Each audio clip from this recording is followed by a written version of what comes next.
Ya, Assalamualaikum warahmatullahi wabarakatuh. Jadi pertama-tama kita akan berbicara mengenai hakikat sekretaris ya. Apa sih sekretaris itu? Sekretaris itu berasal dari kata sekretum yang berarti rahasia ya.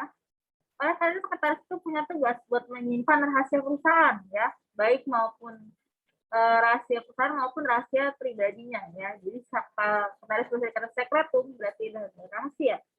Karena dia punya tugas utama adalah memegang rahasia perusahaan ataupun rahasia pribadi atasannya ya.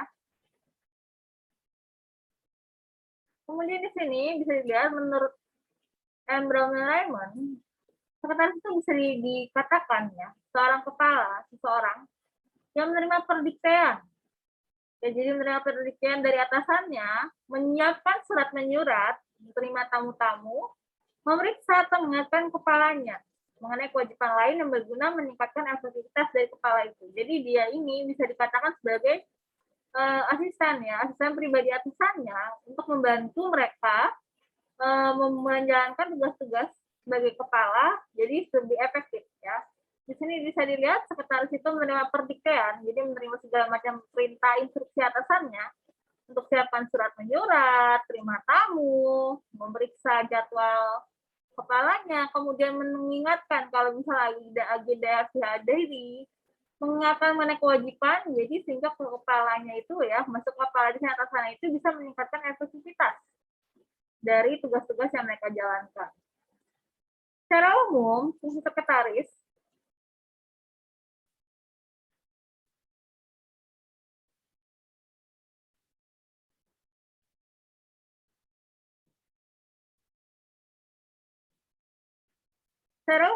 sekretaris bisa dibagi seperti ini ya. Pertama, mempersiapkan acara pimpinan, korespondensi, ya, mengirim surat, menerima surat, kearsipan, jadi mengarsipkan hal-hal yang penting, dokumentasi, pembuatan laporan, rapat, ya. Jadi kalau rapat itu ya, kalau ada persiapan rapat itu biasanya yang mengurus adalah sekretaris persiapannya.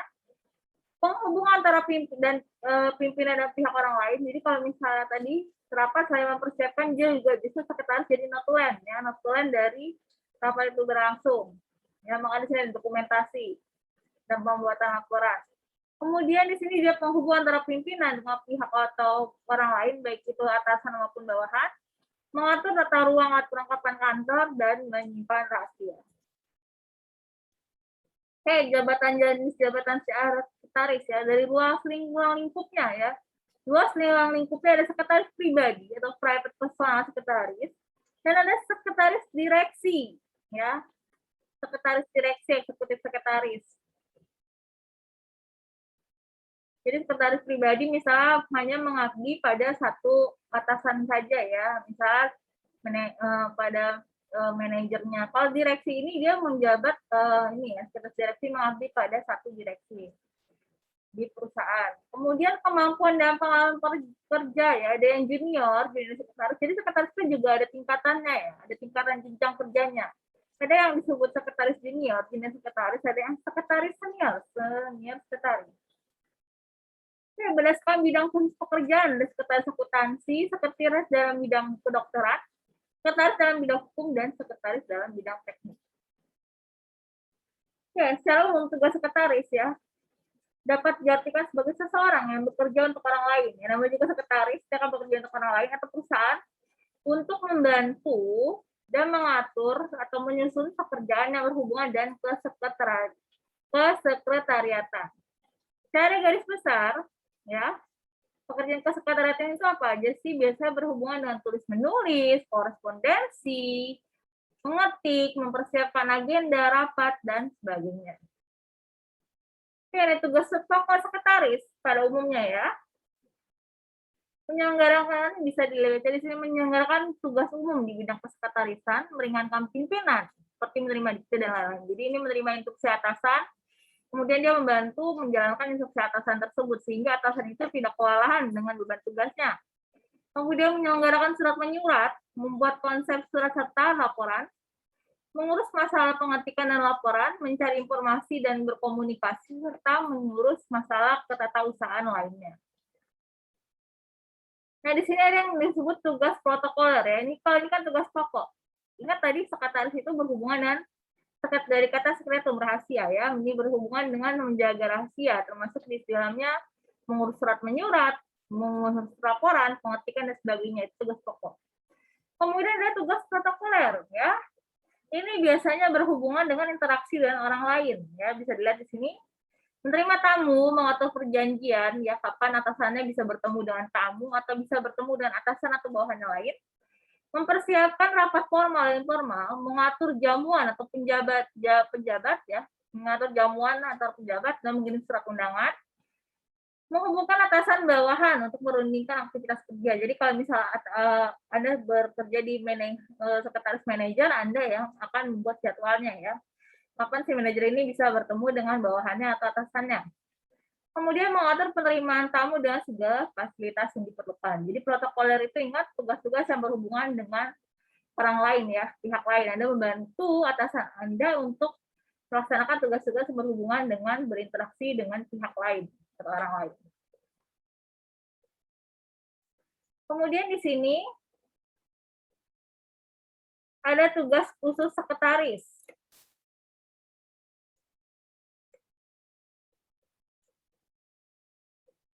Ya. Jadi kalau ada dinas, kemudian pergi ke suatu tempat, atasannya itu juga dibantu oleh sekretaris ya. Jadi mengurus perjalanan dinas. Termasuk memesan tiket, memesan hotel, mengatur jadwal kapan berangkat, kapan pulang ya. Jadi harus ada di bandara jam berapa, itu tugas sekretaris biasanya. Kemudian tugas khusus bersifat kemasyarakatan. Kemasyarakatan ini bukan pihak yang berarti di sini udah pihak yang luas ya, pihak di luar internal perusahaan, dan kemudian pengurusan kas kecil. Oke, secara garis besar tanggung jawab sekretaris itu kelihatannya mudah ya, padahal sebenarnya banyak ya. Ada personal responsibility, tanggung jawab individu ya kepada atasan. Internal responsibility, tanggung jawab dalam. Networking responsibility, tanggung jawab cabang perusahaan, jadi dia juga harus pintar networking juga, menjaga hubungan atau relasi. Kemudian karena kadang-kadang kalau untuk posisi-posisi atas itu ya, untuk berhubungan dengan posisi atas yang pertama kali menerima adalah sekretaris, maka sekretaris itu harus bisa ramah, bisa memberikan informatif dalam berkomunikasi dan sebagainya. Kemudian bertanggung jawab atas berhasilnya perusahaan tempat dia bekerja. Oke. Kemudian tanggung jawab sekretaris juga termasuk tanggung jawab hukum. Dalam membuat surat-surat, laporan, untuk membuat surat kontrak itu kan ada tanggung jawab hukum. Ya, jangan sampai melakukan kesalahan dalam membuatnya. Oke, tata usaha kegiatan atau mengadakan. Saya dilihat di sini. Tata usaha atau mengadakan kegiatan, mengadakan pencatatan, penyusunan keterangan-keterangan, sehingga keterangan ini dapat digunakan secara langsung sebagai bahan informasi bagi pimpinan organisasi bersangkutan atau dipergunakan oleh siapa saja yang membutuhkan. Itu adalah tugas utama seorang sekretaris. Oke, sekretaris juga berhubungan dengan kegiatan tata usaha ya tadi ya. Dari tugas-tugasnya termasuk kegiatan tata usaha. Ada yang berhubungan korespondensi dan lapor-laporan, pengerjaan pendiktean, stenografi, mengetik, tata hubungan, surat menyurat, telepon, menerima telegraf, pencatatan dan perhitungan, ya, data-data untuk pelaporan, data-data statistik, membuat rekening-rekening, itu biasanya yang menyimpan dan membantu menyusun adalah sekretaris. Kemudian kearsipan. Oke, tadi kan udah tahu ya fungsi sekretaris apa, tugasnya apa, tanggung jawabnya seperti apa, makna sekretaris itu apa. Di sini bagaimana persyaratan sekretaris ya. Di sekretaris itu ternyata tugasnya banyak sekali, makanya perlu orang yang capable, baik secara jasmani maupun pribadi. Dari persyaratan jasmani, pertama penampilan. Penampilan itu bukan berarti harus cantik atau tampan, tapi setelah sekretaris itu penampilannya harus menarik ya, bersih, rapi, dan wangi, sehingga ini ya tidak berantakan ya. Pada umumnya pekerja ya, tidak boleh berantakan. Kemudian kebersihan, diperhatikan kebersihan diri, self hygiene. Kesehatan juga harus sehat, baik jasmani maupun secara mental. Kemudian persyaratan pribadi, penampilan sesuai dengan dunia usaha, ya, kebiasaan berbicara yang baik dan sikap yang sesuai dengan dunia usaha ya. Penampilan di sini bukan penampilan fisik aja, tapi penampilan dia, performa kinerja dia harus sesuai dengan yang diminta dunia usaha. Dia juga harus jago berkomunikasi, karena dia akan membantu menghubungkan atasan mereka dengan pihak-pihak lain, baik internal perusahaan maupun masyarakat luas. Dan sikap yang disesuai dengan dunia usaha. Kemudian persyaratan pengetahuan, tentu memiliki pengetahuan tentang kesekretarisan, paham ya. Kemudian mengenai pengetahuan tambahan tentang dunia bisnis, karena sekretaris itu ada berhubungan dengan pekerjaan dunia bisnis juga. Makanya kalian mengantar ke D3 dan S1 AP itu, D3 pasti dapat juga mata kuliah berhubungan dengan dunia bisnis. Persyaratan keterampilan dapat membuat surat, memelihara sistem pengarsipan, dan mendistribusikan konsumen. Oke, cara kerja sekretaris ya. Ada beberapa hal yang harus diperhatikan oleh sekretaris dalam melaksanakan pekerjaan. Ya, cara melakukan pekerjaan ya. Ada beberapa hal harus diperhatikan dalam sekretaris dalam melaksanakan pekerjaan. Pertama, ketelitian. Ini utama banget ya. Sekretaris itu banyak beban kerjanya, tidak boleh ada yang tertukar, tidak ada boleh yang salah, harus teliti. Kemudian pertimbangan sebelum melakukan tindakan. Jadi Anda sebagai sekretaris bergerak cepat, teliti, makanya perlu banyak butuh pertimbangan yang baik ya. Dan menyelesaikan pekerjaan secara sempurna. Oke, thank you. Sekian. Kalau misalnya ada pertanyaan bisa dikirim ya via WA saya ya atau via PJ dulu. Terima kasih telah hadir, terima kasih telah menyimak. Assalamualaikum warahmatullahi wabarakatuh.